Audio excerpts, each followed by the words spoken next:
আপনাদের সামনে একটি সত্য ঘটনা তুলে ধরব। ছোটবেলায় আমি যখন অষ্টম শ্রেণীতে পড়ি, একদিন হঠাৎ আমি একটি ভয়ঙ্কর জিনিস দেখতে পাই। তখন ছিল মূলত আষাঢ় মাস।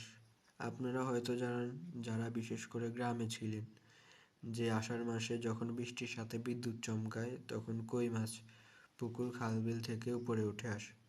তো সেদিনও এমনই ছিল। চারদিকে ছিল গভীর অন্ধকার, হালকা বৃষ্টির সাথে বজ্রপাত। রাতের মনে হয় 11টা বেজে 6-7 মিনিট। আমার মা ঘরের ভেতরে, আমি এবং আমার ভাই ঘরের ভেতরের দরজা ধরে দাঁড়িয়ে আছি, বাইরের দিকে তাকিয়ে। সব নিস্তব্ধ, সবাই মনে হয় ঘুমিয়ে পড়েছে। হঠাৎ আমার ভাই দেখতে পেল আমাদের দরজার সামনে একটি কই মাছ। আমি ঘর থেকে বাইরে এসে কই মাছটা নিয়ে ঘরের ভেতরে রাখলাম।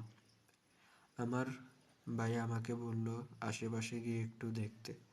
তখন আমি লাইটটা নিয়ে বের হলাম, আশেপাশে দেখলাম, কিন্তু মাছ পেলাম না। হঠাৎ আমার মনে হলো আমাদের বাড়ির পাশের একটি খাল আছে, তার কথা। সেই খালে যাওয়ার জন্য আমি রওনা দিলাম।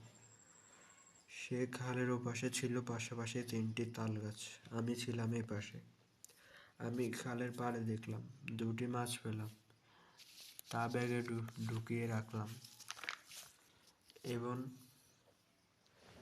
তাল গাছের নিচের দিকে লাইটটা ঘুরিয়ে মারলাম।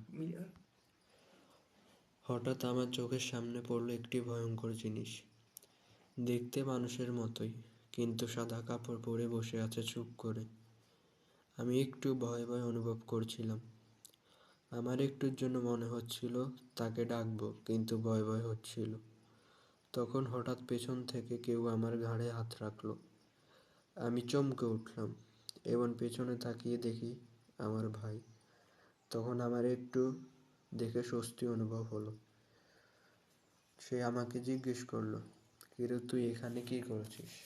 তুই জানিস না এখানে কেউ আসে না? চল। তখন আমি তার সাথে বাড়িতে যেতে লাগলাম।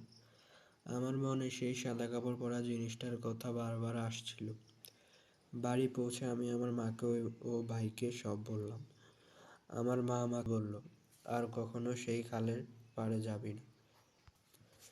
তুই জানিস না ওই খালের পাড়ে কেউ যায় না।